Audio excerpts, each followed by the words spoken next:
저희 공동체가 이번 달에 묵상하는 이 요한복음은 복음서에 있는 나머지 마태, 마가, 누가복음과는 조금 다른 관점에서 쓰여진 복음서라고 할 수 있습니다. 그래서 마태, 마가, 누가복음을 공관복음, 동일한 관점을 갖고 있는 복음이라고 말하고, 이 요한복음을 제4복음서 혹은 요한복음이라고 지칭합니다. 제가 대표적인 차이를 하나 말씀드리면, 예를 들어 요한은 이 공관복음서에 있는 기자들과는 달리 이 요한복음에서 기적이라는 단어를 사용하지 않습니다. 예수님께서 분명히 많은 기적들을 행하셨는데 그 기적들 가운데 7개를 추려 표적이라고 기록합니다. 여러분, 표적이란 무엇일까요? 기적은 영어로 미라클이고 표적은 사인이라고 합니다. 표적은 초자연적인 미라클이 과연 뜻하는 바가 무엇인지, 이 기적을 허락하신 이의 본래의 목적과 의도가 무엇인지를 주목하는 용어입니다. 그래서 요한복음에 나타나 있는 예수님의 기적은 결국 예수님이 누구인지, 그리고 이 기적이 왜 기록되었는지를 우리에게 전달하는 그런 역할을 하고 있습니다. 그래서 요한복음이 거의 이제 마지막 장이 21장인데요. 그 20장 31절에 요한은 요한복음을 기록한 목적을 이렇게 설명하고 있습니다. 오직 이것을 기록함은 너희로 예수께서 하나님의 아들 그리스도이심을 믿게 하려 함이요, 또 너희로 믿고 그 이름을 힘입어 생명을 얻게 하려 함이니라. 여러분, 이러한 관점에서 오늘 우리가 함께 읽은 이 오늘 본문의 말씀은 결국은 우리에게 예수님이 누구신지, 그리고 예수님을 만난 사람은 어떠한 삶을 살 수 있는지를 우리에게 전달한다라고 우리가 요약할 수 있습니다. 함께 이 아침 말씀을 통해 예수님이 과연 어떤 분이신지를 함께 묵상하고, 더불어 그 주님을 영접한 자에게 하나님이 부어주기 원하시는 그 참된 축복을 우리가 더욱더 풍성하게 누리게 되는 오늘 하루 우리 사랑하는 성도님들의 복된 하루가 되시기를 주님 이름으로 축복합니다. 첫 번째로, 우리는 예수님을 통해 하나님의 자녀가 될 수 있습니다. 요한은 요한복음 1장 1절에서 그리스도를 뭐라고 표현하냐면 태초부터 계셨던 말씀이라고 증언하고 있습니다. 3절을 보시면 만물이 그로부터 말미암았다라고 선언합니다. 그리고 오늘 본문 말씀인 9절 이하에서 요한은 예수님을 이렇게 설명하는데요. 참 빛, 곧 세상에 와서 각 사람에게 비추는 빛이 있었나니. 여러분, 여기서 세상을 뜻하는 단어가 헬라어로 코스모스라는 단어인데요. 이 세상이라는 이 단어는 성경에서 문맥에 따라 여러 가지 의미를 갖는 단어입니다.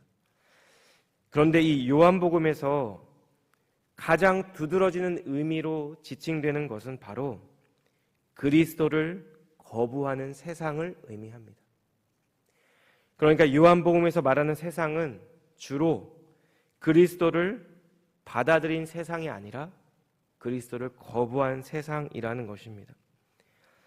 본문 10절을 보시면 만물이 그로 말미암아 지은 바 되었고, 바로 그 세상에, 하나님께서 창조하신 그 세상에 그리스도께서 와 계셨음에도 불구하고 세상은 그리스도를 알아보지 못했습니다. 11절 말씀처럼 예수님께서 자기 땅에 자기 백성에게 오셨지만 그의 백성이 그를 영접하지 않았습니다. 오늘 이 본문의 말씀의 가장 적절한 예가 공관복음서에 기록되어 있는 포도원 농부의 비유인데요. 마태복음 21장 37절에서 39절 말씀이 이렇습니다. 후에 자기 아들을 보내며 이르되 그들이 내 아들은 존대하리라 하였더니 농부들이 그 아들을 보고 서로 말하되 이는 상속자니 자 죽이고 그의 유산을 차지하자 하고 이에 잡아 포도원 밖에 내쫓아 죽였느니라. 이 비유에서 주인은 자기의 아들을 자기의 포도원에 보내죠. 그러나 농부들이 집주인의 아들을 포도원 밖에 내쫓아 죽여버리게 됩니다. 이 비유의 말씀처럼 예수님께서는 남의 땅이 아니라 자기의 땅으로, 남의 나라가 아니라 자기의 나라로, 남의 백성이 아니라 자기의 백성에게 오셨는데 그 백성은 그리스도를 알아보지 못하고 그를 영접하지 않을 뿐만 아니라 그를 십자가에 못 박아 죽이게 되었습니다. 여러분, 이처럼 그분의 백성은 예수님을 영접하지 않았지만 요한은 12절에서 아주 중요한 말씀을 우리에게 전달합니다. 12절 말씀이 우리 함께 읽겠습니다. 12절 말씀은 시작.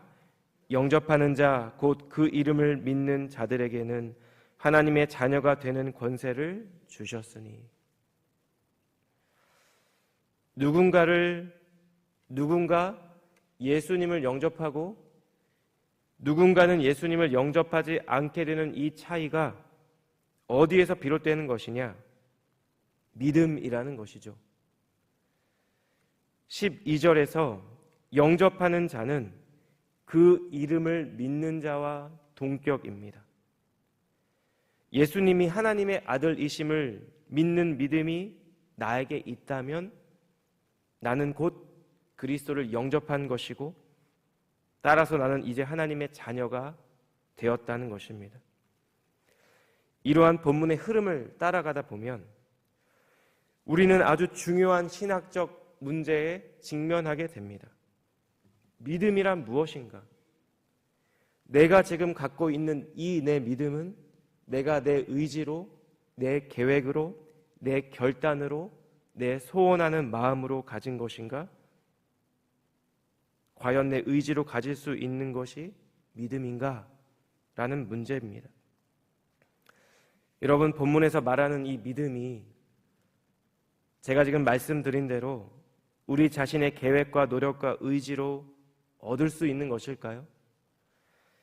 이 자리에 계신 우리 성도님들이 처음으로 예수님을 믿게 되는 그 순간을 기억할 때 이 질문에 대한 답은 어떠실까요? 오늘 본문 13절 말씀이 이 질문에 대한 아주 명확하고 간략한 답을 우리에게 제공합니다. 이는 혈통으로나 육정으로나 사람의 뜻으로 나지 아니하고 오직 하나님께로부터 난 자들이니라. 하나님의 자녀가 된다는 것은 우리가 믿는 가정의 자녀로 태어나서가 아니라 우리 육신의 의지로서가 아니라 사람의 뜻으로서가 아니라 하나님으로부터 비롯된다라고 요한은 분명히 선언하고 있습니다. 우리가 예수님을 나의 구세주와 주인으로 고백하고 거듭남으로 하나님의 자녀가 되는 것은 궁극적으로 하나님의 역사하심이라는 것입니다. 마태복음 16장을 보시면 가이사랴 빌립보에서 예수님께서 제자들에게 이런 질문을 합니다. 사람들이 나를 누구라 하느냐? 그러자 제자들이 이렇게 대답하죠. 더러는 침례 요한, 더러는 엘리야, 어떤 사람은 예레미야, 선지자 중에 하나이다. 여러분, 예수님의 관심이 사람들이 나를 누구라 하는지에 있었을까요? 사실 예수님의 관심은 제자들에게 있었습니다. 그래서 제자들에게 똑같이 묻죠. 너희는 나를 누구라 하느냐? 여러분, 사람들이 나를 누구라 하느냐고 묻는 이 질문과 제자들에게 하는 이 질문은 우리가 개역개정으로 보면 같은데요. 원어로 보면 너희는 나를 누구라 하느냐 이 앞에 그런데 혹은 그렇다면 이라는 의미의 접속사가 있습니다. 예수님이 이렇게 묻고 있는 거예요. 그렇다면 너희는 나를 누구라 하느냐. 그러자 베드로가 이렇게 고백하죠. 우리 마태복음 16장 16절은 함께 읽겠습니다. 시작. 시몬 베드로가 대답하여 이르되 주는 그리스도시요 살아계신 하나님의 아들이시니이다.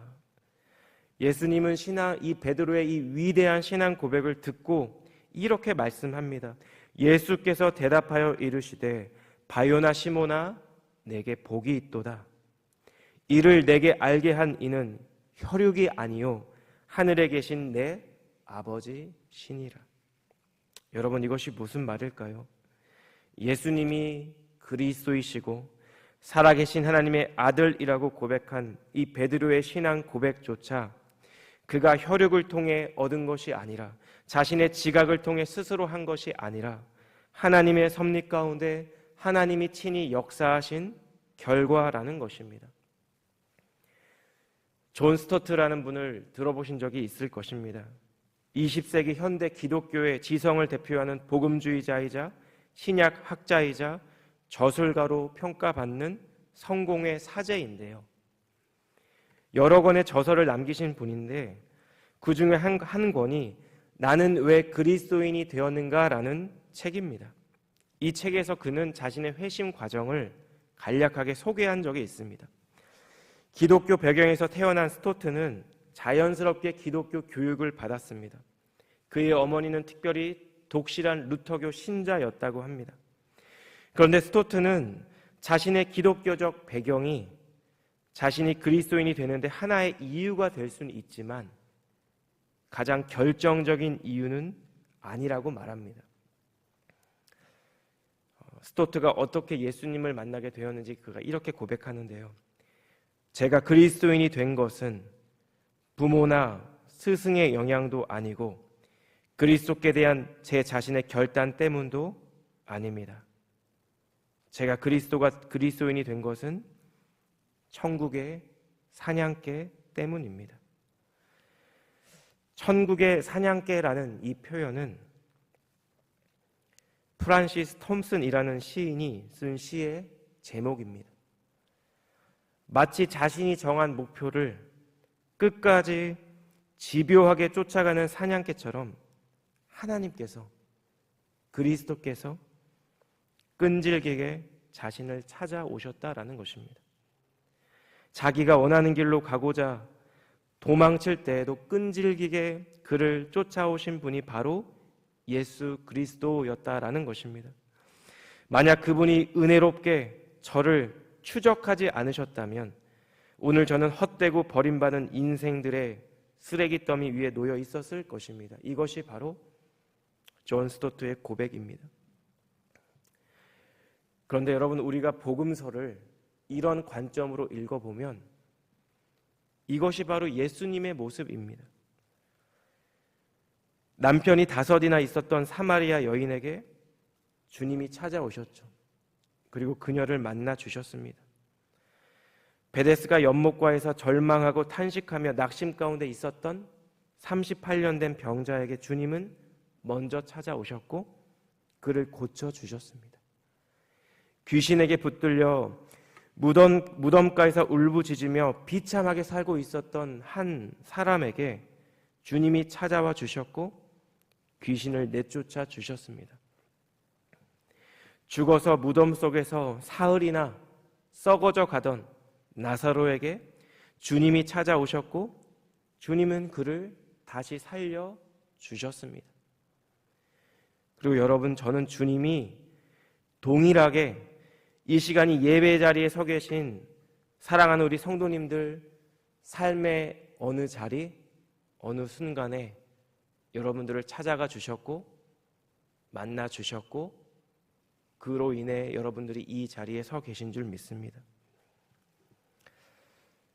하나님의 아들 예수 그리스도가 우리를 만나 주신 것입니다. 그리고 이것이 우리가 예수님을 통해 하나님께로부터 받을 수 있는 가장 커다란 선물이고 은혜이고 축복인 줄 믿습니다.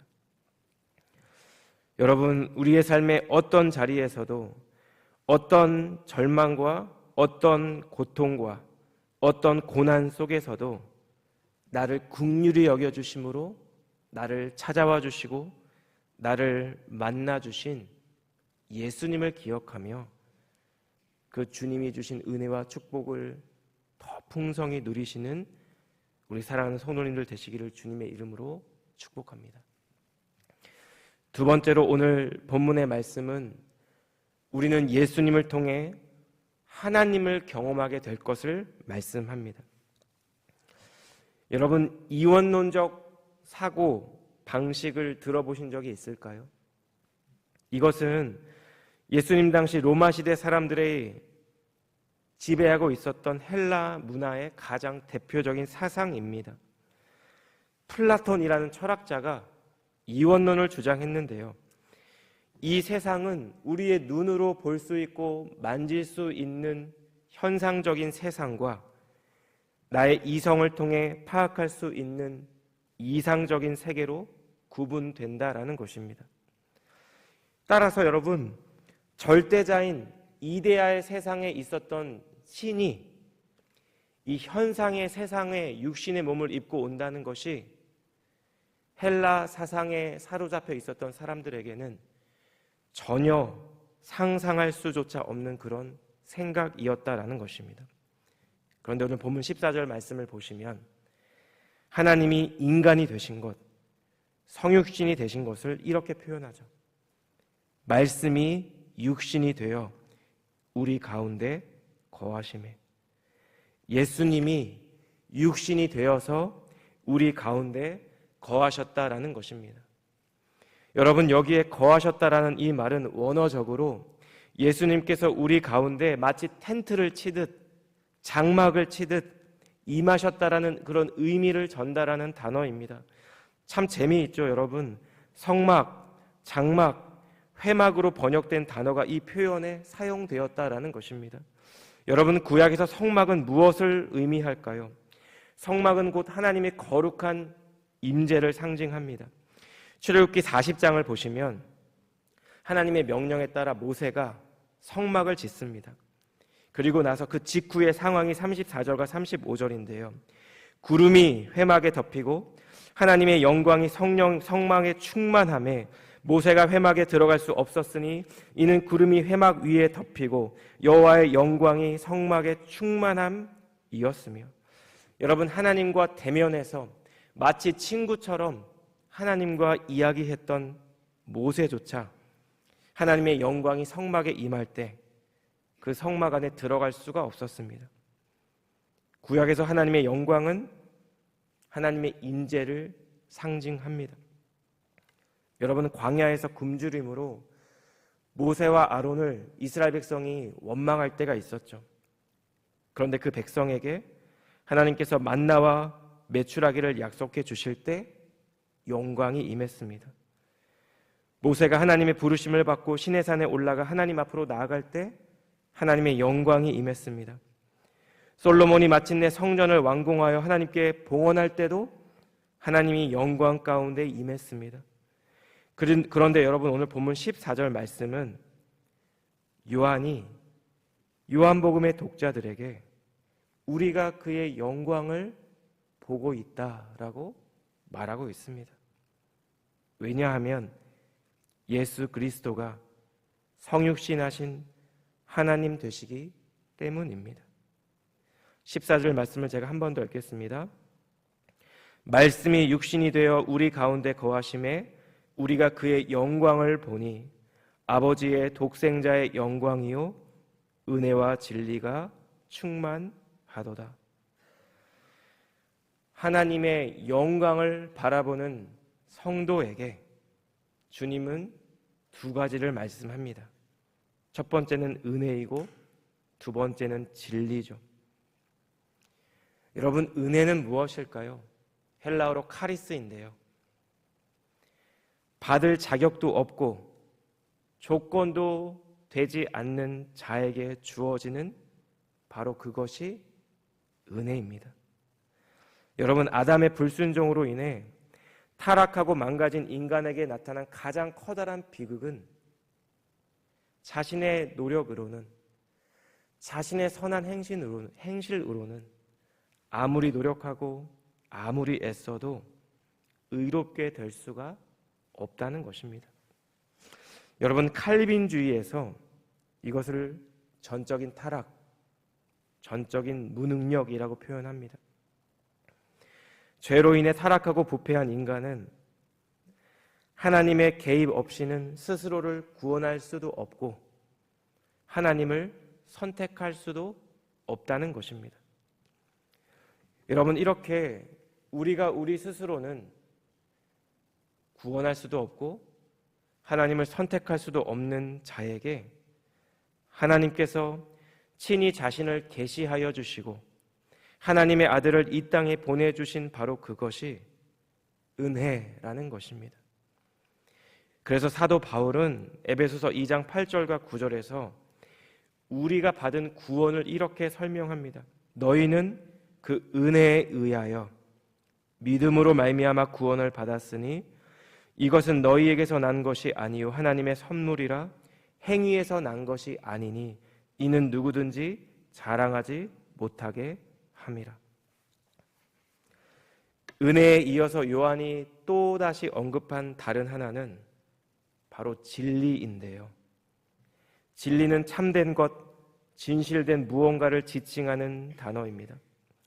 예수님은 자신을 가리켜 내가 곧 길이요 진리요 생명이니라 이렇게 말씀했습니다.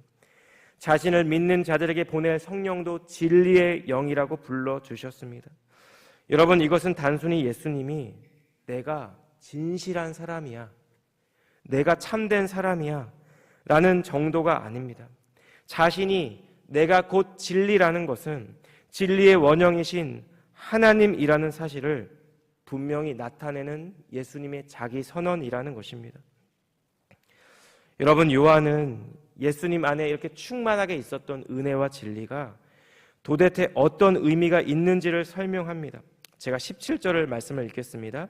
율법은 모세로 말미암아 주어진 것이요 은혜와 진리는 예수 그리스도로 말미암아 온 것이라. 여러분, 이스라엘 백성에게 하나님은 모세의 율법 없이는 설명될 수가 없는 분이었습니다. 그리고 그 모세를 통해, 모세의 율법을 통해 인식되는 하나님은 어떤 분이냐? 율법의 제정자였고 심판자였습니다. 율법을 잘 지키는 자에게는 복을 내리고 율법을 어기는 자에게는 벌을 내리시는 공의의 하나님이었습니다. 그래서 이스라엘 백성에게 하나님은 두려움의 대상이었고 감히 다가갈 수 없는 그런 존재였습니다. 그런데 요한은 이와는 전혀 다른 하나님의 모습을 우리에게 전달합니다. 말씀이 육신이 되어 이 땅에 오신 예수님 안에 무엇이 있냐면 은혜와 진리가 있다라고 말씀합니다. 율법이 이루지 못한 일을 성육신하신 예수님이 이루셨다라고 말씀합니다. 그리고 그 예수님을 만난 사람은 예수님 안에 있는 은혜를 누리고 진리를 경험하게 될 것이라고 말씀하고 있습니다. 여러분, 저희는 엊그제 밤에 송구영신 예배를 드렸죠. 매년 우리가 송구영신 예배를 드릴 때마다 저와 우리 성도님들은 한 해를 돌아보게 됩니다. 분명히 힘들고 분명히 어려웠던 일들도 있었습니다. 분명히 눈물도 많이 흘렸고 마음고생도 많이 했습니다. 그런데 여러분, 그럼에도 불구하고 저와 성도님들의 입술의 고백은 무엇이었을까요? 한 해 동안 나의 삶의 자리와 나와 함께 하신 하나님의 은혜를 고백하는 것이었을 것입니다. 진리의 말씀으로 우리의 삶을 인도하신 하나님께 감사하는 고백이었을 것입니다.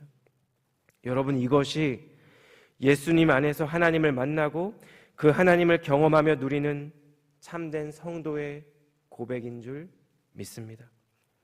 2025년 올 한 해에도 예수 그리스도를 통해 주님 안에 있는 이 은혜와 진리를 더 풍성히 누리고 전하는 저와 우리 사랑하는 성도님들의 복된 한 해가 되시기를 주님의 이름으로 축복합니다.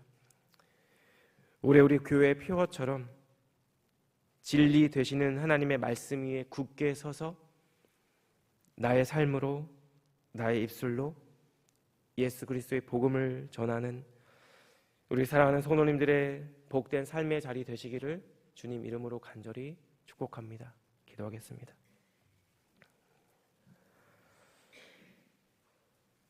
사랑하는 하나님, 어둠 속에서 헤매이던 저희에게 먼저 찾아와 주시고 죄와 어둠에서 저희 모두를 건져 주심으로 하나님의 자녀가 되는 귀한 은혜와 축복을 우리 모두에게 베풀어 주신 주님의 은혜를 다시 한번 이 시간 기억합니다. 예수님을 구세주와 주인으로 고백하는 귀한 믿음을 저에게 허락해 주시고 창조주 하나님을 나의 아버지로 고백하며 주님을 예배하고 있는 이 모든 시간들이 우리 주님의 한량없는 은혜임을 다시 한번 고백합니다. 하나님, 올 한 해 우리의 삶의 어떤 자리에서도 오늘 본문의 말씀이 우리에게 전하고 있는 예수님 안에 충만한 그 은혜를 경험하게 하시고 진리의 말씀 위에 굳게 서는 저희 모두가 되게 하여 주시옵소서.